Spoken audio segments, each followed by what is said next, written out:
Assalamu alaikum and welcome to this week's episode of the Pakistan Pivot. I'm your host, Michelle Mohiyuddin, and this week we are going to discuss the Russia and Ukraine conflict. For that, we have been joined by Mr. Fahad Khan, who is a dynamic individual with an in-depth knowledge on this conflict. If we talk about the history of this conflict, it began in February of 2022 this year, and since then a lot has happened. And we are going to talk about the global repercussions of this conflict and what it means for Pakistan. Coincidentally, when this conflict started, the former Prime Minister of Pakistan, Imran Khan, was in Russia at the time. So we have been joined by our research associate of ISSI. Welcome to the show. Thank you so much for joining us. Thank you for having me. Before we discuss anything else, let us talk about the history of the Soviet Union and how it still perceives Ukraine to be a part of it. Well, as far as the history of the Russia-Ukraine conflict is concerned, it goes way beyond the February 24, 2022 date. Before Ukraine was a part of the Soviet Union, and it gained independence in 1991. And as you are aware that before the disintegration, the Soviet Union was part of the Great Russian Empire. And the historical roots of the Great Russian Empire, they begin in the 9th century, when the Scandinavians, they moved into the European continental mainland, the northern continental mainland, and then making their way through trade routes, they landed in the Dnieper River, the river that actually divides the main territory of Ukraine, of today's Ukraine, right in the middle. And right now, even the Russian and Ukrainian forces, they are also eyeball to eyeball with each other across this main river. It is actually the, as you can say, the waterbed jugular of Ukraine. You can call it that. So the ancient Scandinavians, when they moved down to get connected with the people of the Byzantine Empire, they moved through the Dnieper River that actually crosses Ukraine. So the early Scandinavians, when they moved down this river back in the 9th century, they settled here. First, they settled in the Novgorod. Novgorod is a city or a territory in the north or in the north of the Russian mainland, but the south of the Scandinavian land. And there they established the Novgorod Principality. And from there, when they moved down, they established the Kievan Empire. That was the time when the Kievan Empire or the Kievan Russian Empire was established back in the 10th century. To be exact, 988 year. So from that time, different principalities or the roots of the Kievan Rus, they started to spread. Then at the beginning of the 10th century, the ruler of the Kievan Rus, he married the sister of the ruler of the Byzantine Empire. And in order to marry her, he had to be baptized.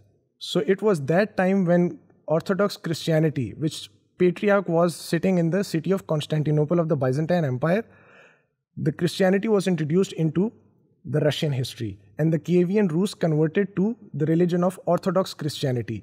And then as the history progressed, then differences came ahead, such as in the 12th century, when there was a great divide in Christianity, in which there was the creation of the Catholic Church and the Orthodox Church. So the Polish Rus, they were Catholic, while the Kievan Rus, they remained Orthodox Christians. And from here on, then the princes, their descendants, they kept on coming. And then slowly and gradually, they started to migrate because of different conflicts and because of, population expansion and movement towards other places. So a part of those Kievan Rus descendants, they moved to the Muscovite region of the Russian continent. And it is there when the ancient Russian Empire was established. And then slowly and gradually, as the history, the rest is history, then Tsars came into being. And then after the Tsars, the Bolshevik Revolution came in the 1970s. Then the Soviet Union was established. And then the Cold War ensued after the World War II. And then finally in 1991, the Soviet Union disintegrated. And it resulted in the creation of various small states. And Ukraine was one of them. But as far as the territory, the geographical territory is concerned, Ukraine was the largest country that actually separated from the Soviet Union. But historically, economically, geographically, it remained very close to the Russian mainland. And the affinity of their people, especially people of the eastern Ukraine, the affinity always remained very close and very, you can say, joined with the mainland Russians, from which, Russian President Vladimir Putin derives his identity. And in his 2018 article for the Kommersant newspaper, he actually tried to draw the similarities, the cultural, linguistic, historical, and blood similarities and relationship between the Ukrainians and the Russians by actually drawing this historical lineage of the Kievan Rus and how they then translated into the mainland Russian people and how they are one people, their language is one, their culture is one. So dividing these people by territorial lines would be unfair. And he also tried to justify why this special military operation that he termed his invasion of February 24th actually resulted from. So in 1991, when Ukraine came to being, although Russians had to accept because their political, their economic, and their strategic position was not, you can say, strong enough through which they can actually enforce their claims to all these lands. But slowly and gradually, when after Boris Yeltsin was replaced and then finally Vladimir Putin came to power, by the way, it is important to state here that Vladimir Putin, during his reign of more than 20 years, was sometimes in the form of either the Russian Prime Minister or in the form of Russian President.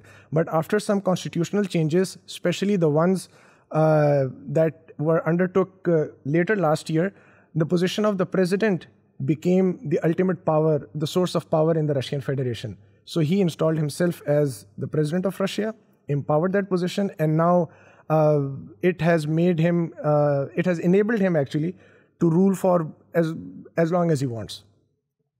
So coming back to the Ukraine topic, so after 1991, when Ukraine came to being, the Russians were not in a position to enforce their homogeneity or their claim on the Ukrainian land or for other ex-Soviet countries for that matter. But Ukraine has always been a very significant part of Russian politics. So it was never divorced from Russia, at least politically. And in their mindset, it was always very strong concept that Ukraine is a part of Russia no matter what. And Putin, time and again, has also reiterated that Ukraine is a part of gifts by different Russian rulers, which actually makes the entire political entity of Ukraine. And now I'm claiming that back. And he also has this idiosyncrasy about himself where he compares himself to Peter the Great. Now, he was a Tsar ruler of Russia who actually ruled over the most expensive territorial land that were ever under the Slavic rule. So he says that I'm going to make Russia great again, and I'm going to return Russia to the past glory that was under Peter the Great. So he has this idiosyncrasy about himself, I think, which also connotates to why he actually tried to invade Ukraine in the first place. So this is where I think this contemporary Russia-Ukraine conflict stems from their history, from their cultural, linguistic, and territorial homogeneity. And of course, economic and political reasons are always there. They're part and parcel of this. Yeah, I'm going to go a little further on that. Putin has really consolidated his power over the years. True. And how does the Russian public see this conflict? As most of the people really support Putin in Russia. And then secondly, we see this conflict from the perspective of Russia. Mm-hmm. We know where they're coming from. We see this perspective from the US and the European powers. Can you elaborate on how Ukraine itself sees this conflict? Well, first of all, I'll answer your initial part of your question that is without a doubt that Putin has consolidated his power beyond imagination, especially after the last constitutional amendments that he brought in the Russian Federation. But as far as the population of Moscow is concerned, popularly known as the Moscovites, they are very much happy with how things are going on in Russia. But as far as Russians of far-land territories are concerned, mainly if you ask the Chechens, if you ask the Dagestani people or people of South Ossetia, they have their apprehensions about Putin's rule. Because history is a witness that Russia did get those territories under its control through brute military force. Regardless of what the administrators, such as Ramzan Kadyrov of Chechnya, they have to say about President Vladimir Putin and his control over the Russian Federation. Of course, they will say that we respect Vladimir Putin, we give our complete support to him, because if they don't support Putin, it will be the death of their administration and their rule over their own autonomous territories. But the fact of the matter is that although there are certain sectors such as the military sector, the energy sector, or if you say the sector of which relates to the image of the Russian nation that is concerned, Putin has achieved a lot. He has instilled this imagination or this drive in his nation that he is going to recover the past glory that Russia or the erstwhile Soviet Union possessed.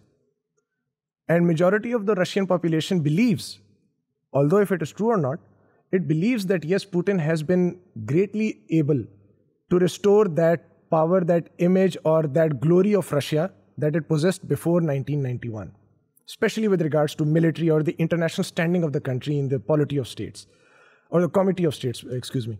And internationally, he has also managed to exert that pressure and cash in the Russian image as he has promised his nation. So as far as the Muscovites or the developed part of Russia is concerned, yes, they totally believe and endorse what Putin has tried to sell them. And he has been able to sell them this idea very successfully. But as I mentioned, that people of far-flung territories of Russia, they have their apprehensions about Putin and about what he has achieved or about his mode of administration over them.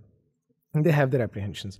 Now, the second part, that how Ukraine sees that, from the Ukrainian part, that how Ukraine sees this entire conflict or how Ukraine sees Putin.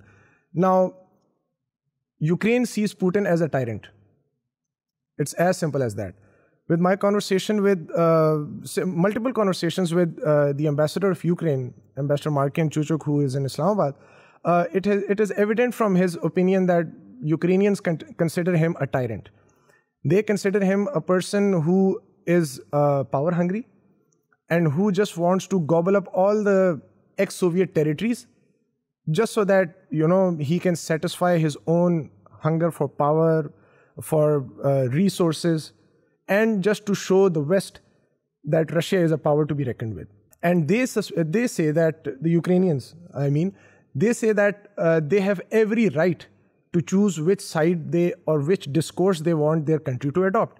For example, the current administration of Volodymyr Zelenskyy, who is known as a pro-Western or pro-EU president running an administration that is more inclined toward joining the European Union, they say that it is completely their right, the Ukrainians' right to choose whatever their country, embarks on. The path is completely of their own choosing. And Russia is trying to, transcend or destroy their right to choose. They give, वो हवाले देते हैं Helsinki pact का, जो कि पिछली सदी के दरमियान में साइन हुआ था. उसके अंदर वो ये कहते हैं कि ये उनका कंप्लीट राइट है कि वो अपने मुल्क के लिए कोई भी डिस्कोर्स अगर चूज़ करें, रशिया कौन होता है उनको ये बताने वाला कि वो EU की तरफ जा सकते हैं या नहीं जा सकते.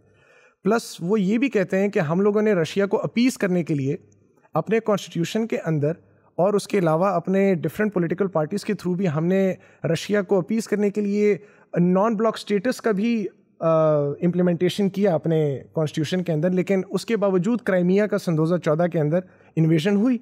रशिया ने हमें फिर भी इन्वेड किया जब हमने उनको कुछ गारंटीज़ दी कि हम यूरोपियन यूनियन का हिस्सा नहीं बनेंगे या नेटो का हिस्सा नहीं बनेंगे. लेकिन उसके बावजूद भी पुतिन ने अपने पावर हंग्री होने का मुजाहरा किया और उसने क्राइमिया को एनेक्स किया ऑन फॉल्स प्रीटेक्स्ट. और वो अभी भी ये कहते हैं कि ये जो स्पेशल मिलिट्री ऑपरेशन है ये बेसिकली इन्वेजन है. और जो पुतिन का जो नैरेटिव है कि मैंने ये स्पेशल मिलिट्री ऑपरेशन इसलिए लॉन्च किया ताकि जितने भी रशियन स्पीकिंग डॉनबास रीजन के जो रेजिडेंट्स हैं यूक्रेन में रहने वाले, उनके खिलाफ जो कीव की एडमिनिस्ट्रेशन के जो मुजालिम थे उनको ख़त्म करने के लिए और कीव की जो प्रो नाजी या नियो नाजी रिजीम है उसको ख़त्म करने के लिए या डी नाजीफाई करने के लिए ये ऑपरेशन किया गया, जिसकी वजह से वो कहते हैं कंप्लीट झूठ है. वो कहते हैं कि हमारा जो प्रेसिडेंट है Volodymyr Zelensky, he is a जू. तो वो नाजी किस तरह हो गया? अब उसके मुकाबले में रशियंस ये कहते हैं कि ये रेमिनेंट्स हैं उन नाजीज़ के जो कि वर्ल्ड वॉर 2 में हिटलर ने उनको यहाँ पे सेटल किया था जब यूक्रेन की टेरिटरी जो थी वो नाजीज़ के कंट्रोल में थी. बट वो एक डिफरेंट एंथ्रोपोलॉजिकल डिबेट हो जाती है, that is something very different. But ये नैरेटिव्स की जंग उनकी ये चल रही है. फिर उसके बाद वो ये कहते हैं कि आप हमें ये बताइए कि मजालिम कीव अपने लोगों पे क्यों करेगा. रशिया ये कहते हैं कि चूँकि क्राइमियन एथनिक रशियंस ने वोट किया रेफरेंडम के अंदर to decide to go with Russia, अगर कहीं पे भी यहाँ पे रेफरेंडम होता है डोनबास रीजन में, in the regions of Donetsk and Luhansk, तो चूँकि प्रो रशियन लोगों की आबादी ज़्यादा है, तो खदशा ये है कि वो लोग भी वोट करेंगे to become a part of the Russian Federation. तो उनकी इस विल को तोड़ने के लिए यूक्रेनियन एडमिनिस्ट्रेशन पिछले 8 सालों से, सन 2014 से लेकर अब तक, हमले करती रही इन प्रो रशियन आबादियों के ऊपर, ताकि वो उनकी विल को तोड़ सके और इनकी आबादी को कम कर सके, ताकि रेफरेंडम ना हो सके और ये रशिया का हिस्सा ना बन सके. तो यूक्रेनियन इस इशू को ये देख रहे हैं कि रशिया उनके हकूक़ पे, उनकी टेरिटरी पे झूठे प्रीटेक्ट्स की बेस के ऊपर उनके ऊपर हमला कर रहा है. I really appreciate this detailed analysis, and a lot of questions are coming to my mind right now. One of them is, since the very beginning of this conflict, we have seen a very well-coordinated response by the West against Russia, be it financial sanctions, be it ban on sporting events or media outlets. It seems as if they were almost prepared for this war to take place. What is your opinion? Do you think that was the case? I think I'll beg to differ a little. जहाँ तक collective coordinated response by the collective West is concerned, यहाँ पे मेरा difference है. I think US was prepared for this war, and for the best part of it, it even instigated it. क्योंकि Ukrainian president और Ukrainian foreign minister Kuleba before February 24, जब ये military deployment हो चुकी थी, उन्होंने बार बार यूएस इंटेलिजेंस और US authorities को ये रिक्वेस्ट की कि काइंडली एपोकलिप्टिक बयानात देने से गुरेज करें, क्योंकि आप लोग कॉन्फ्लिक्ट को, आर्म्ड कॉन्फ्लिक्ट को इंस्टिगेट कर रहे हैं, हालात इतने बुरे नहीं हैं, तो आप kindly tone down your rhetoric because you are leading us into a war. ये उनके अपने अल्फाज हैं, इट्स ऑन रिकॉर्ड. तो जहाँ तक यूएस का ताल्लुक है, तो I think US was prepared for it. But जहाँ तक यूरोपियन यूनियन या नेटो एलाइज, बाकी यूरोपियन नेटो एलाइज का कंसर्न है, I don't think so they were that well prepared. They were not expecting for Russia to attack. Most particularly Germany was not expecting कि वो attack करेगा, क्योंकि Putin till the very last day kept on reiterating that हम लोगों ने तो military exercises के लिए वहाँ पे फोर्सेस लगाई हैं, जो कि क्राइमिया में एक्सरसाइज कर रही थी, जो कि ज़पाद एक्सरसाइजेस जो बेलारूस में चल रही थी, और जो वेस्टर्न रशिया के अंदर right next to the Ukrainian border जो एक्सरसाइज चल रही थी, वो बड़ी वेल कोऑर्डिनेटेड थी. Putin was I think planning for it for years on end, because जो एक्सरसाइजेज, जो रिसोर्सेज इस पूरी ऑनस्लॉट के लिए चाहिए थे, ऑल्दो बाद में जिस तरह ये कॉन्फ्लिक्ट थोड़ा सा प्रोलॉन्ग हुआ, साबित हो गया कि even the Russians are not that well prepared. लेकिन जहाँ तक उस वक्त की मिलिट्री थिंकिंग या स्ट्रेटेजिक थिंकिंग का ताल्लुक था रशिया के अंदर, उस हिसाब से वो सारे बड़े वेल प्रिपेयर्ड थे. रशिया ने भी अपनी मिलिट्री स्ट्रेटजी इस कॉन्फ्लिक्ट के दरमियान चेंज की है, ड्रास्टिकली चेंज की है. But as far as the European response is concern and their preparedness, I don't think so the Europeans were that well prepared. क्योंकि बहुत आखिर तक तो इवन जर्मनी ने भी हैप-हैज़र्ड जो सैंक्शंस थी वो लग रही थी, इकोनॉमिक सैंक्शंस. जर्मनी फॉर काफ़ी अरसे तक जर्मनी ने कोई सैंक्शंस नहीं लगाए रशिया के खिलाफ. Neither did France. इंग्लैंड ने ऑल्दो इमीडिएटली लगा दी थी, जिस तरह यूएस ने सैंक्शंस लगाई, ब्रिटेन ने सूट फॉलो किया. और इस तरह की छोटी मोटी कंट्रीज थी यूरोप के अंदर जिन्होंने सूट फॉलो किया, स्पेशली पोलैंड. पोलैंड ने तो इसलिए किया because Poland has its own animosity and its own bone to pick with Russia. So anything that goes against Russia, Poland will always be a part of it. Specially फिर उसके बाद ये जो छोटे और एक्स सोवियत स्टेट्स थे, Latvia, Estonia, Lithuania, they immediately became a part of it. But Hungary was not a part of sanctions immediately. Romania was not a part of sanctions immediately. Italy took its time imposing sanctions on it. Turkey is still not a part of Western sanctions. It's a part of NATO. फिर उसके अलावा Serbia. It's a main bone of contention between Russia and EU right now. Serbia एक उसने अपनी वो EU का हिस्सा, वो यूरोप का हिस्सा है, लेकिन उसने अभी तक कोई सैंक्शंस नहीं लगाई रशिया के खिलाफ. It's a very strategic ally of Russia inside of the European continent. बहुत टाइम लगा मेजर यूरोपियन पावर्स को ये डिसाइड करने में कि yes, now things have, the water is over our heads, now is the time कि हम लोग रिलक्टेंटली ही सही लेकिन सैंक्शंस हमें कोऑर्डिनेट करके लगानी चाहिए. कोई सैंक्शंस नहीं लगी थी बहुत वेल इनटू मंथ और 2, 1-2 महीने तक बहुत ही साइलेंस था मेजर पावर्स के हवाले से. बाद में इनकी एफर्ट्स को कोऑर्डिनेट हुआ, वो भी यूएस की बेहस्ट पे. यूएस मेड श्योर कि इनकी एफर्ट्स जो हैं वो कोऑर्डिनेटेड हों. प्रेसिडेंट वोलोदिमिर ज़ेलेंस्की की कांस्टेंट कॉल्स थी, कांस्टेंट उनकी एक प्ली थी कि आप लोगों ने अगर वाकई में रशिया की वॉर वेजिंग कैपेबिलिटी को डेंट करना है, you need to coordinate your response as far as sanctions are concerned or as far as the military and financial aid to Ukraine is concerned. You people need to decide whether you want to defend the European dream या नहीं, ये आप लोगों ने decide करना है. And if you really are serious in defending that European concept, तो फिर you need to coordinate your efforts. तो उनकी coordination is questionable. अब अलबत्ता yes, now I can say for sure that their efforts are coordinated. There are still chinks in their armor जिसके ऊपर Russia capitalise कर रहा है. सच एज हंगरी के प्राइम मिनिस्टर जो लीडर हैं वो रशिया के साथ उन्होंने अपना एनर्जी पैक्ट रिन्यू कर दिया. Although being a part of the EU and NATO, he continues to buy energy from Russia. North stream 1 से अभी तक जर्मनी जो है वो गैस ले रहा था. 3-4 दिन का उसमें हाइटस ज़रूर आया, लेकिन उसके अंदर भी रशिया ने ये रीज़न दिया कि जी वो हम लोग मेंटेनेंस कर रहे हैं उस पाइपलाइन की. For almost a month north stream 2 के जो प्रोग्रेस थी उसको ब्लॉक नहीं किया गया था जर्मनी की तरफ से. और chancellor Olaf Scholz tried to shy away from answering questions related to the halting of Nord Stream 2 project. Even when he was in the US, President Biden categorically said that if Russian hostilities don't cease, the Nord Stream 2 project will be halted immediately and forever. In the same press conference, German Chancellor Olaf Scholz said that that is Germany's decision, not anyone else's. Germany will decide when this project will be halted, and we will see if it is according to our interests or not. Although after a few weeks, he decided to ban or halt the entire Nord Stream 2 project, but he did so reluctantly. He had to do it, but reluctantly. तो जहाँ तक coordination का सवाल है, I think इतना भी coordinated नहीं था जितना मीडिया के अंदर portray किया जा रहा है, if you look at the facts. All right. So talking about the sanctions, wouldn't you say that this is the first time since World War II that we've seen such, so many global powers impose sanctions on Russia and come together and side with one country or the other?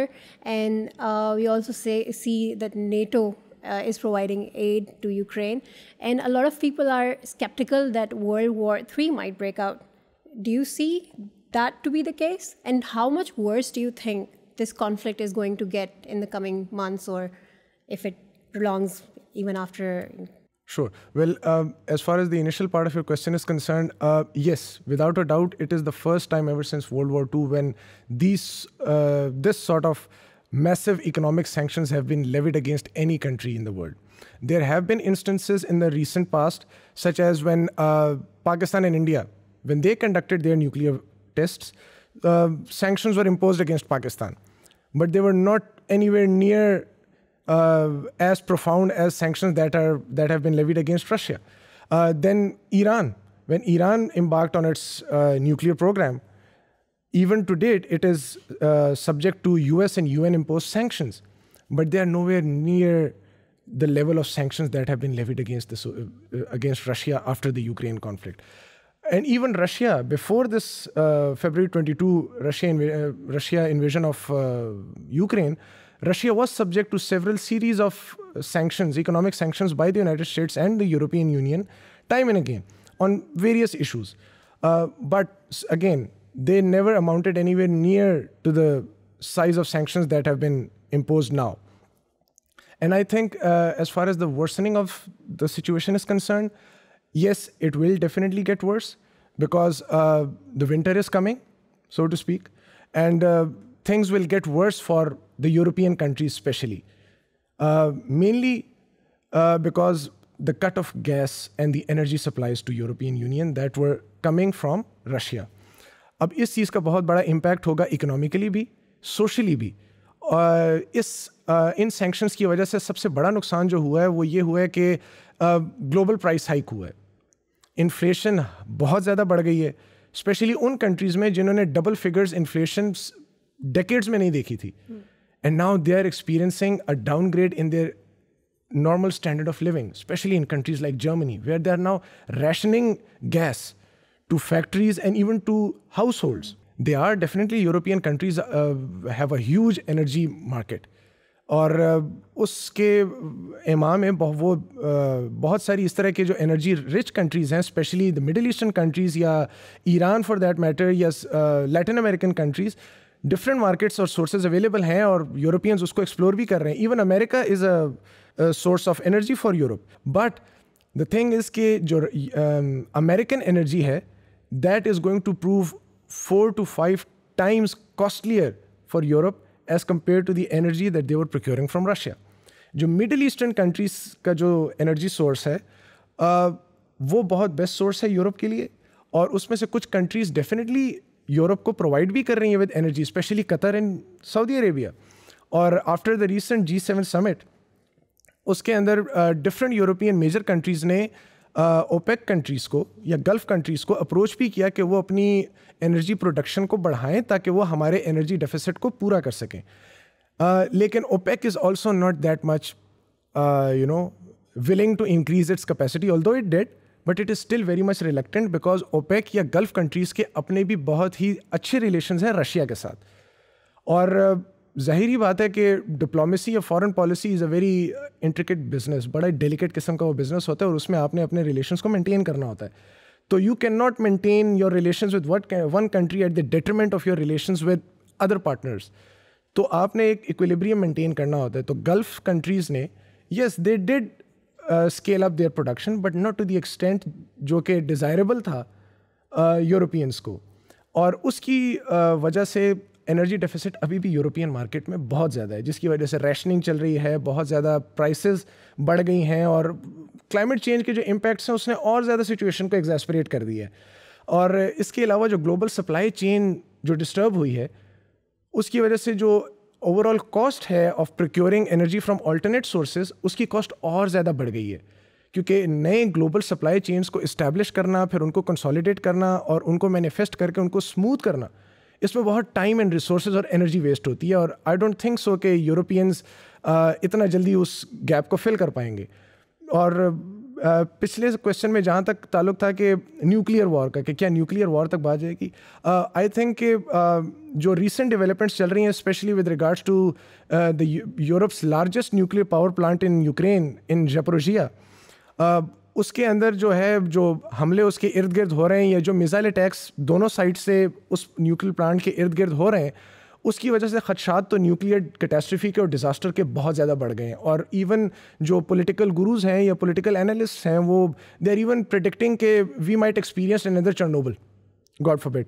But I think as far as the latest statements of the local authorities are concerned inside of Ukraine, especially of the Zaporozhye province या region in Ukraine, उन्होंने कहा है कि the radiation levels are still maintained, although there has been damage to a water pipeline because of the shelling and everything, but उसको repair कर लिया गया है और रेडिएशन लेवल्स नहीं बढ़े, and everything is running smoothly. 6 reactors थे जो सोवियत एरा के इंस्टॉल थे, उनमें से 2 काम कर रहे हैं और 4 डेड हैं इस वक्त, यानी कि फंक्शन नहीं कर रहे हो. लेकिन जो 2 चल रहे हैं they are smoothly running, although जो एनर्जी कट्स उनको मिल रहे हैं उसकी वजह से ओवर हीटिंग का और ब्लास्ट का खदशा है, but the Russian engineers are keeping it under control. और अभी पिछले दिनों IAEA ने ऐलान किया है कि उसकी एक टीम जो है वो जाकर इस चीज़ को ऑब्जर्व करेगी कि क्या रेडिएशन लेवल्स मेंटेन हो रहे हैं, सेफ्टी प्रोटोकॉल्स इंश्योर हो रहे हैं. अगर नहीं हो रहे तो वो उसको इस्टेब्लिश करने की कोशिश करेंगे, और वो कोशिश करेंगे कि किसी तरीके से जो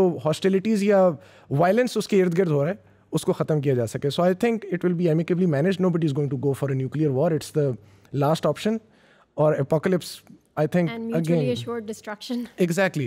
So I don't think so Russians will go to that extent. Although they are using it as a pressure tactic, but so are the Ukrainians to shell around the nuclear plant ताकि उसके ख़तरात का खदशा थोड़ा बढ़े और मुज़ाकरात की तरफ बात चले.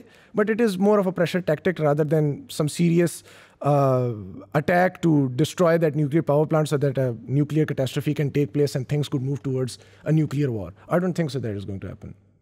All right. Given the risk that we face, even though, I mean, most likely that won't happen, but I think there's a need for global powers to kind of neutralize the tensions between the two countries. Of course.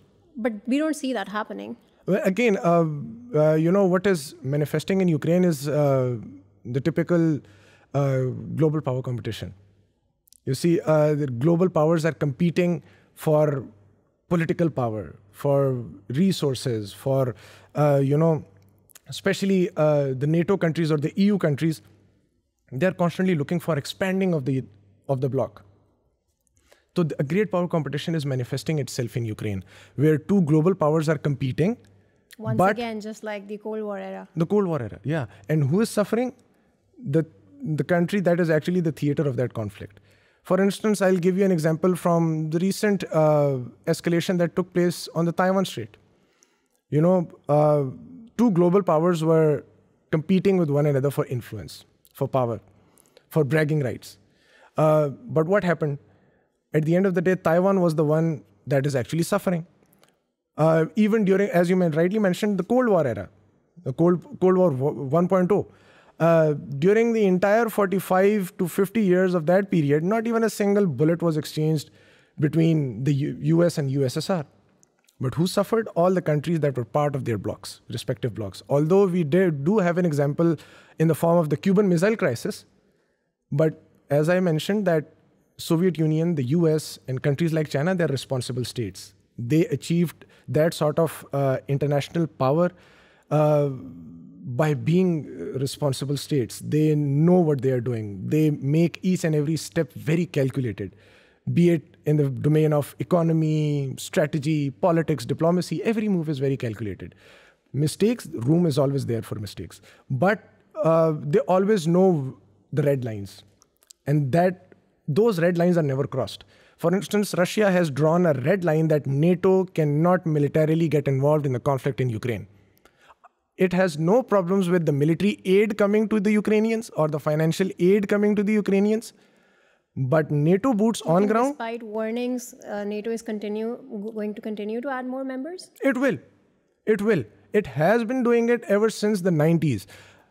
In 1991, when Ukraine came into being, according to the Russians that I talked to, they say that, and they also provide some sort of documented proof as well, and pictorial proof, because Russians are very good at documentation and propaganda for that matter. If you really want to say that whatever I have been shown or told is a part of the propaganda, you never know. But if I have to take them on their word, according to the Russians, the Europeans or the Western powers for that matter, they gave assurances to the Russians that they will not add ex-Soviet states into the fold of NATO or EU for that matter. Most importantly, NATO, because NATO is a politico-military alliance. It actually poses a credible traditional threat to Russia's national security. That is why Russians are more concerned with the NATO membership rather than the EU membership. They are more aggressive with Ukraine when it comes to its NATO membership as compared to their EU membership. Because EU membership brings in economic benefits. NATO membership brings in military and strategic benefits. The concept of Article 10, the concept of collective defense of the NATO states. Attack on one country is going to be considered and responded to as an attack on all NATO members. And this is what Russia is afraid of, for the lack of a better word, or apprehensive of. That is why Russia can never allow Ukraine to become a part of NATO, because that would mean NATO presence or the EU presence on Ukrainian mainland. Although the technological advancement or the prowess that the West possesses at the moment, it has made West capable of targeting Russian mainland in a matter of minutes. But the strategic encirclement that Ukraine will offer, the tactical advantage that the assimilation of Ukraine will offer to the European Union or the European or Western powers against Russia, that would be massive. Yeah. That is why Russia can never allow Ukraine to either be a part of EU or NATO. And I don't think so that Ukraine will ever be able to become a part of NATO at least. EU I'm also very much apprehensive about that. But when there is a will, there is a way. But I don't think so that Russians will ever allow that. Never. All right. You talked about global power blocks.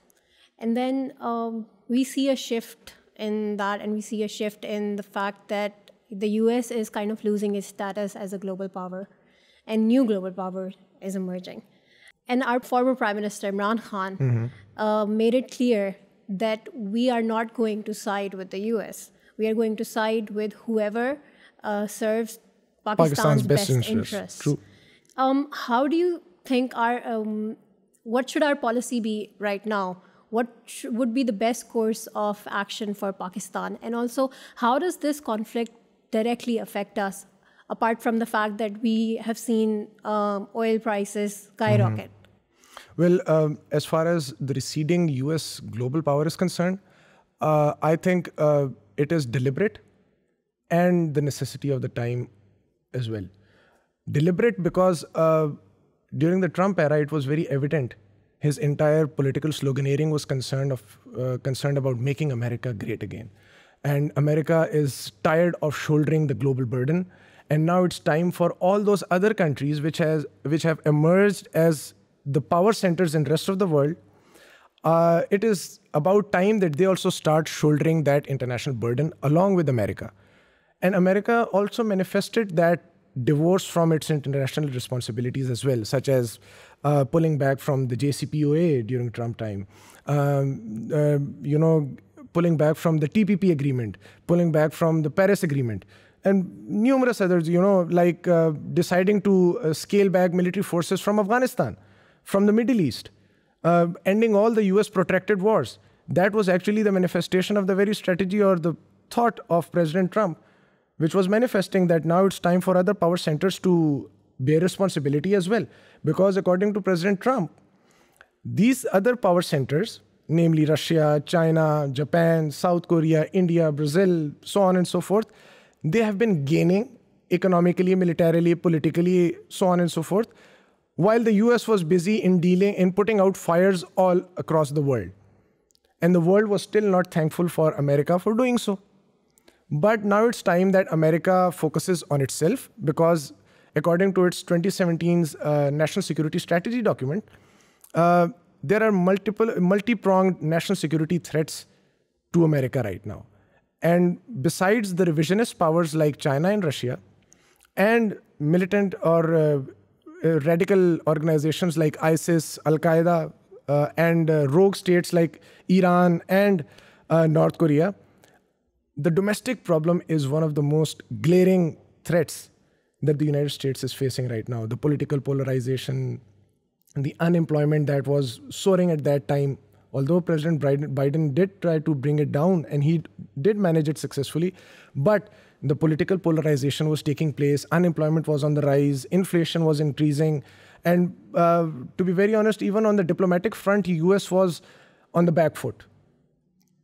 US was, especially President Trump, was not winning any allies.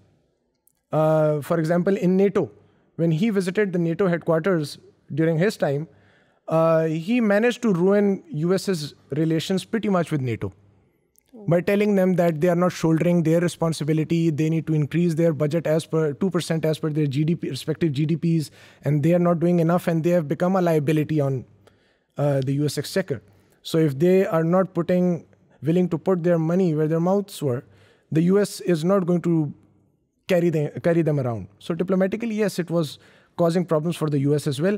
And it showed during 2021's G7 summit as well, when he gave the B3W, when President Biden tried to introduce the B3W concept, Build Back Better World concept to the European countries, which was basically in competition to China's BRI, Belt and Road Initiative.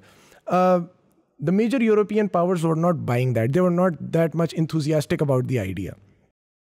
Because they had developed a lot of financial, economic, commercial, and strategic interests with United States adversaries, such as China and Russia. So that was necessary. Like I said, it was a necessity of the time that US power started to wane because of its own actions. But China's BRI is thriving. If it is not thriving in Pakistan in the form of CPEC, if it is stagnated here for the time being, I hope it's not. But if it is, as per reports from the other parts of the world, it is going on successfully.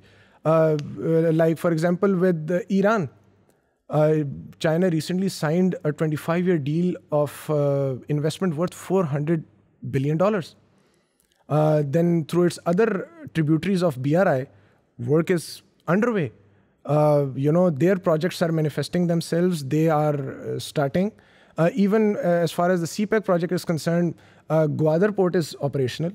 The trade route, the freights, Chinese trade goods are moving from north of Pakistan all the way to the south of Pakistan and going towards Africa and Middle East.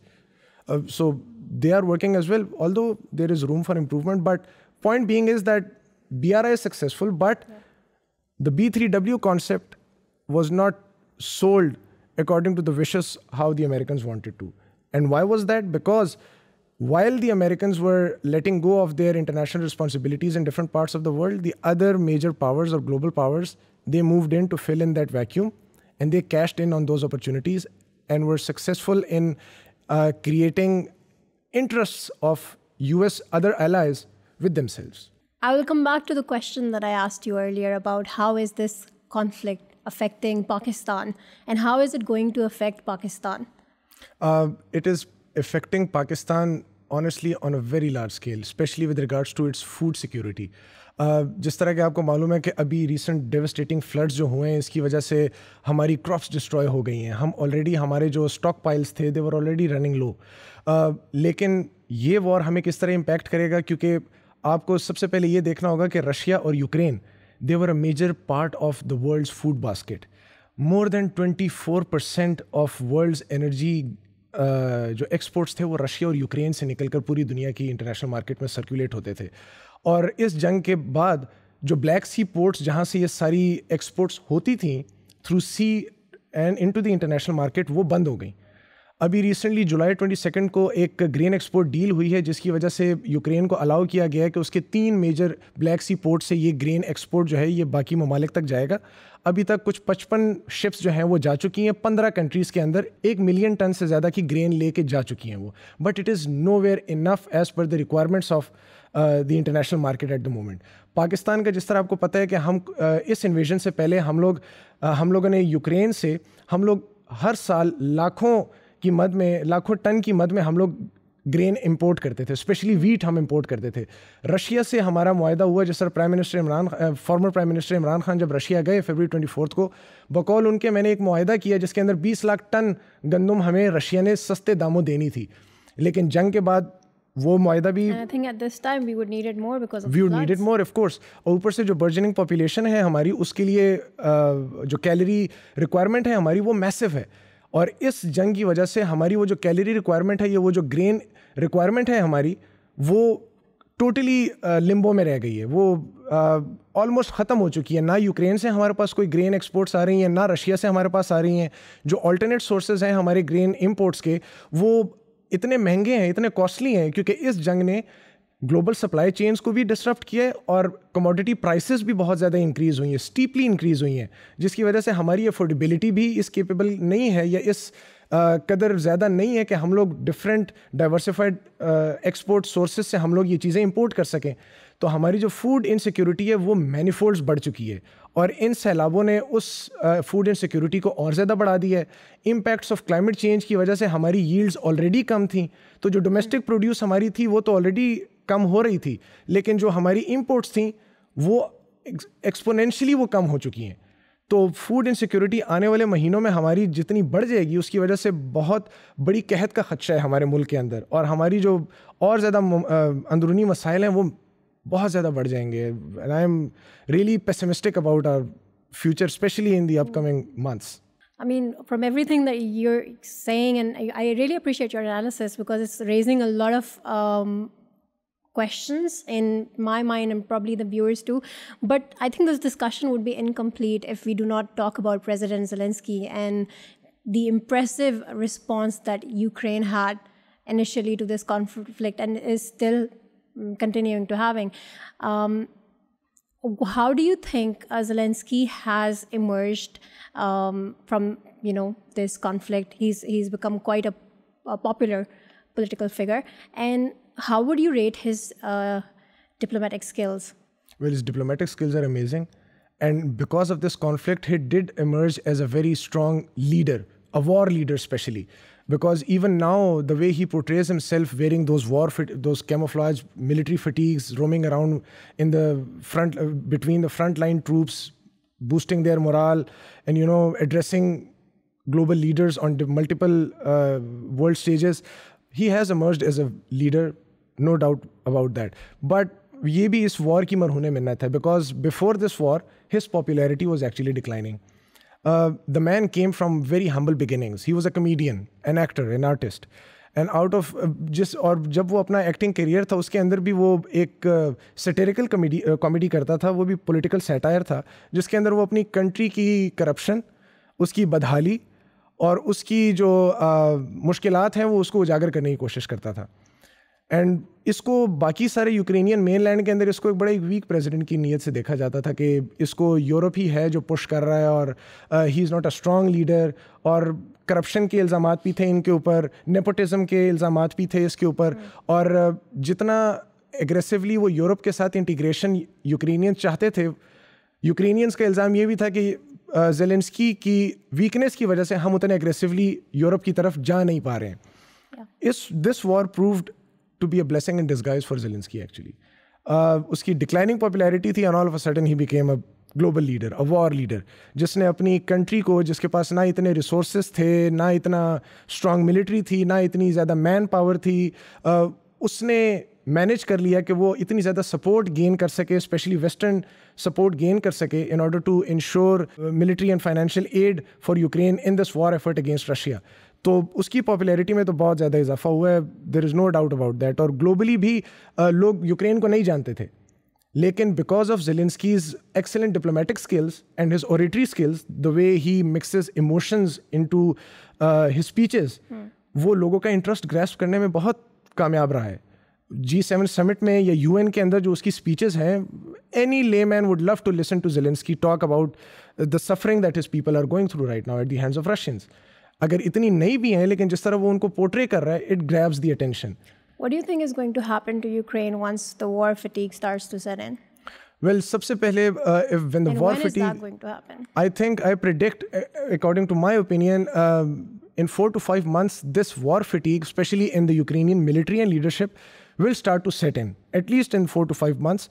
But most importantly, the fatigue that the Ukrainians should be worried about is the aid fatigue, the financial and the military aid fatigue in America as well as in the Europeans.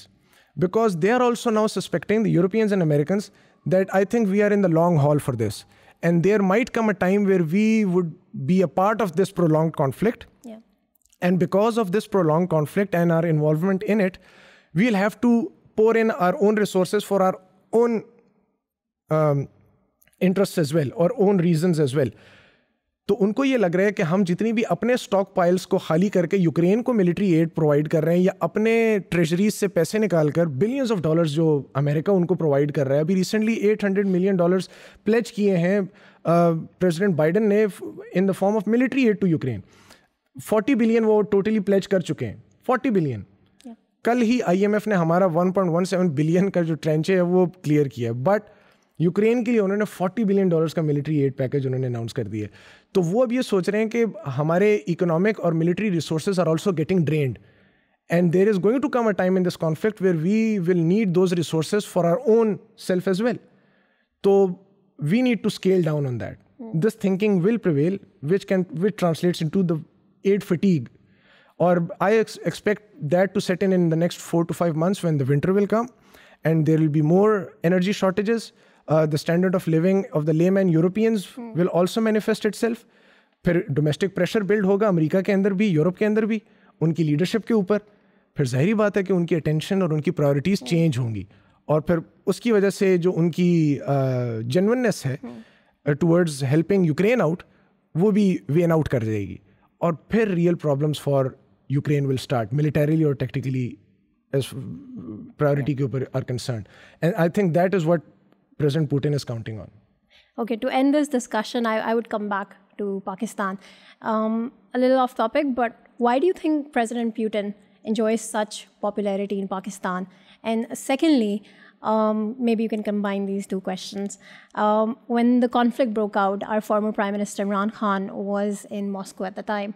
And then recently, even though he's no longer in power, but he recently gave an interview to RT, which kind of again reiterates what his stance is or which side he sides on. What kind of message do you think it sends out to the world? Well, first I'll answer President Putin's part. Well, according to my assessment, although I'm a very proud Pakistani, but the thing is that we have this habit of romanticizing strongmen. And I think this stems from this feeling that Pakistan has never had any good strongmen like President Putin. Yeah. One can name Prime Minister Bhutto, one can name Imran Khan to be a strongman, or alpha male, so to speak. Probably not as gutsy. Exactly. But guts always emerge from, your capabilities. Will is not enough. Prime Minister Imran Khan might have the will, but, the capability to back that will up, that was lacking. So I think the popularity that President Putin enjoys in Pakistan, uski sabse badi wajah ye hai ki we are starving for a strong man like Putin. Jo dream Putin ne apni awam ko becha hua hai कि I'll make Russia great again, I'll recover Russia back to its past glory. हमें हमारे politicians ने ये सब कुछ promise किया है, and they have been promising us this thing for the last 7.5 decades, but none of them have stepped up to the pedestal. But Putin, as far as Pakistanis are concerned, they think that he has done this with regards to his own country. But again, to my own countrymen, I'll say that you know the saying, why the grass is greener on the other side of the fence. Agar strong men, because of the lack of a strong man in our own society and our own political leadership, I think that's why Putin is romanticized a lot. Plus, हमारे culture का भी और हमारे societal leanings का भी इसमें बहुत ज़्यादा किरदार होता है. We like macho men. We like people who are in charge, who are in command. And we like anyone who stands against. Exactly. The sort of a guy who will speak truth to the power. Putin seems that sort of a guy to them. Plus, we also romanticize military men, people who belong to the intelligentsia. Intelligence ke log hote hain, they're very mysterious. Putin comes from the FSB, the Soviet Russian intelligence background. If you listen to his speeches, they're one of a kind. Exactly. That guy is an excellent orator. He applies all modes of Aristotle's communication model. Like he appeals to his public's ethos, pathos, logos, everything. Creates an effective message, disseminates it through an effective mode, and he knows his intended audience. And I think Pakistan, fortunately or unfortunately, our audience, it falls under that audience who would fall for that narrative. तो इसीलिए president Putin का एक aura है हमारे मुल्क में जिसमें हम कहते हैं oh a president like that, a man like that, क्योंकि हमारे अपने लीडरशिप में इस तरह का हमें कोई नहीं मिला. तो I'm sorry, I'll have to cut you off. Okay, let's move on to the second part of the question. The second part of the question, that yes, when Prime Minister Imran Khan was there, that was actually a manifestation of the national security policy that he brought in February early this year, on 14th February. In that national security policy, he categorically mentioned that Pakistan was not going to be a part of any bloc, be it a Western bloc or the Eastern Chinese or the Russian bloc for that matter. So before going to Russia, he was briefed by our intelligentsia, our military and political leadership that although we don't have any sort of intelligence that Putin is going to attack Ukraine, but it is not the most favorable time to visit Russia at the moment. But he ignored that and he still made that trip. But regardless of that, we did take the Americans and the Ukrainian leadership into confidence because a delegation from our Ministry of Foreign Affairs went to the State Department, explained to them, and even their Secretary of State categorically mentioned that, yes, we were taken into confidence by Pakistan about former PM Imran Khan's trip to Moscow. Our ambassador to Ukraine went to the Deputy Foreign Minister of Ukraine and explained to her that it is not siding with the Russians that we are making this trip for. So we took everyone in confidence. But again, it blew back in our faces for several reasons, but it was the manifestation of our very national security policy that we are not going to be a part of any bloc. I think it was necessary, but he could have avoided making that trip at that point in time. He could have waited it out, although it might have looked diplomatically bad of cancelling the trip in the last moment. Russia, we could have made Russia understand. That is what the art of diplomacy is all about, to choose the lesser of the two evils. So it was up to our foreign office to do that. So us trip pe jana was not bad, but the timing was definitely a misopportune timing. Yeah. And I think agar Pakistan is tarah ki rejuvenation of its policy kare, to I think usme bhi koi masla nahi hai, especially now that our relations are improving with the US. We have to take our other partners into confidence and carry on with our relations with other countries. Taimur, thank you so much. Truly, I got to know so many new things about this conflict, especially, you explained the history really well, and we really appreciate your time. Thank you. And there's still so many questions that I had in mind, but we are a bit short on time. I understand. But maybe we'll talk to you again about this conflict. Sure. Viewers, please subscribe to our channel, like, comment, share. Any feedback would be great. Again, we'll see you next week.